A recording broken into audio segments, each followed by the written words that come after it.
Wicikwa na bino bintu. Ese wari uzi yuko uko umeze kano kanya cyangwa se uko ugaragara kano kanya, imyitwarire ugira bishaka kukwereka niba hazaza hawe ari heza?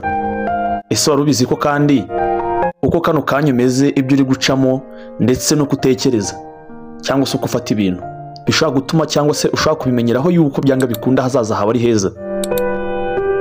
Ni kenshi tujya twumva imvugo bavuga ngo iki umuntu ntaho kijya, kandi ngo byanga bikunde icyo Imana yanditse ku buzima bw'umuntu kirashyira kikaba.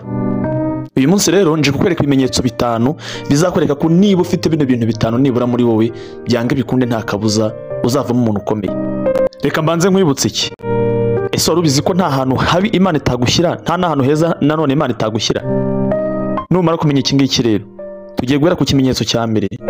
Igihe wisanga ufite iki kimenyetso cyangwa se wisanga hari uko umeze muri ibingi byose ngiye kuvuga, umenye yuko nta kabuza ahazaza hawe ari heza. Utangire witegure, kubera yuko ibiri imbere yawe ni byiza, igihe nanone ariko kandi nawe washyizemo imbaraga zo kubiharanira. Mbere na mbere banza ukore kuri like ndetse ukore no kuri subscribe, kugira ngo n'ubundi bidufashe kugira ngo kino kiganiro cyacu kigere ku bantu benshi. Ikimenyetso cya mbere, niba uca mu bintu bikomeye. Niba unyura mu bintu bikomeye, ni kimwe mu bikwereka yuko byanga bikunde uzaba umuntu ukomeye hazaza hawe, kubera ko Imana burya ibana natwe, kandi iteka ryose ihora idutoza kugira ngo igihe twitegura kwakira ibintu bikomeye tutazabijugunya nkaho nta kintu bivuze.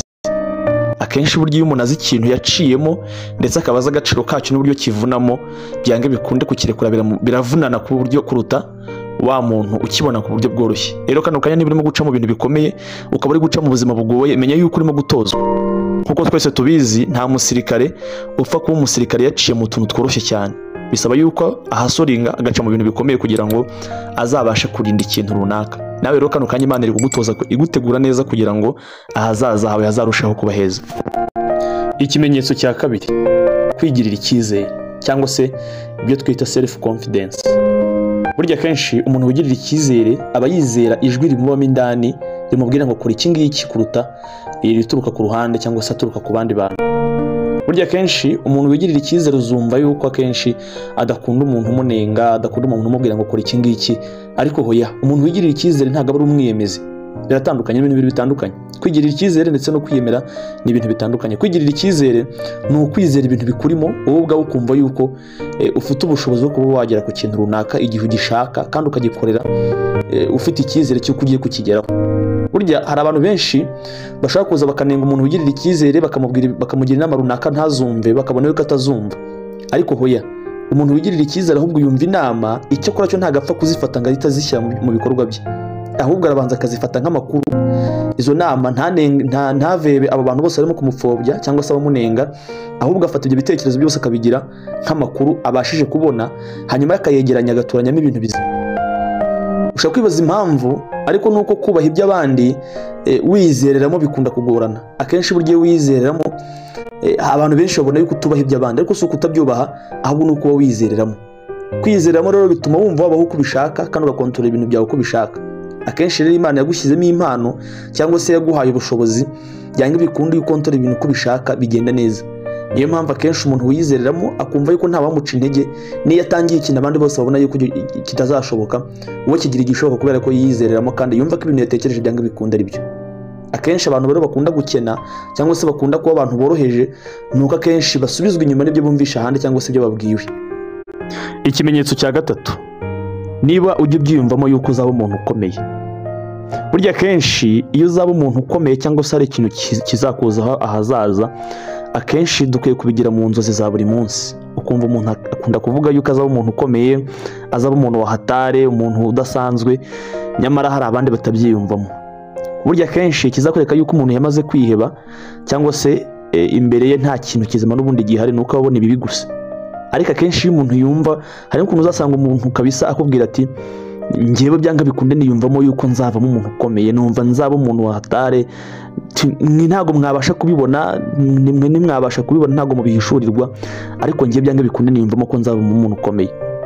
Rero akenshi iyo umuntu azavamo umuntu ukomeye abyumvamo hakiri kare, hano uzatangira kubona agenda nk'uko abakomeye bagenda, akagira abagendana nabo, akagira n'abavangura, akagira uwo agendana nawe, akamenya ukuntu nyine yitwara nk'aba bantu runaka bakomeye. Burya rero akenshi ikindi kandi burya iyo umuntu yiyumvamo yuko azavamo umuntu ukomeye, atangira no gukurikirana ku masosho media ndetse no gufana abantu nyine bakomeye, kubera yuko nyine ni ibintu nyine yumvamo nawe yumva ko azagera ku rwego nk'urwo ngurwo. Ibyo nacyo kiri mu kimenyetso kizatuma kikwereka yuko byanga bikunde uzavamo umuntu ukomeye. Ikimenyetso cya kane, kuba igihe cyose wisanga uri hejuru y'abandi bantu. Akenshi hari abantu uzasanga nko muri quartier cyangwa se nko muri groupe y'abantu runaka, ugasanga niwe muntu uhora uyoboye, niwe muntu uri hejuru, agera mu bihe bikomeye ntabura amafaranga, niyo yaba atari menshi ariko ntajya nyine ajya hasi, ukabona ni wa muntu nyine igihe cyose aho musanze hose ahora ari umuntu nyine uyoboye, uri hejuru y'abandi bantu, ufite ikindi kintu amaze, ufite role iri hejuru y'abandi bantu. Bene akenshi uwo muntu aba afite burya kuzavamo umuntu ukomeye mu gihe kizaza, kandi akabavamo umuntu udasanzwe.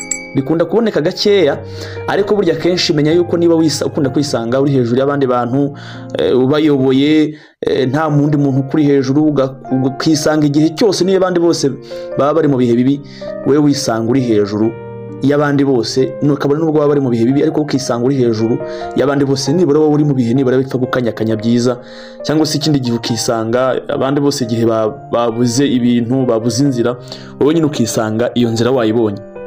Tangira umenye yuko icyo ni ikimenyetso simusiga kikwereka yuko ejo hawe byanga bikunda ari heza. Ni ikimenyetso kikwereka yuko uzavamo umuntu ukomeye niba ukunda guhura na bino bintu. Ikindi kintu kizabikwereka burya niba udakunda kugira ishyari, ukaba ukunda igihe cyose kwishimira intsinzi y'abandi bantu. Niba ukunda kwishimira intsinzi y'abantu, ukumva nta shyari ugira, ukumva mbese muri make yukumva kuba umuntu runaka yatsinze, nawe byanga bikunde n'ejo bundi ni wowe ukurikiyeho, ukumva nyine hari icyizere ufite cyuko ejo ibintu bizagenda neza. Burya menya yuko nanone burya ejo hawe byanga bikunda ari heza. Rero mukore subscribe, hanyuma mukore no kuri like, kugira ngo n'ubundi ibiganiro bikomeze kubageraho, kandi dukomeze no kugenda tubabwira n'ibindi bintu byinshi cyane bigiye bitandukanye. Nta handi rero bisanga ni kuri iyi channel. Meze udukurikire, kandi ntuheme gukora kuri like ndetse na subscribe, hanyuma ujye no muri comment ibyo gitekerezo duha, byinshi twakongeramo, byinshi twakimprovinga tukazamura, hanyuma ujye no kuri share, ugira abantu nk'abangaho ugisangiza, iraba ari inkunga ikomeye cyane. Ciao.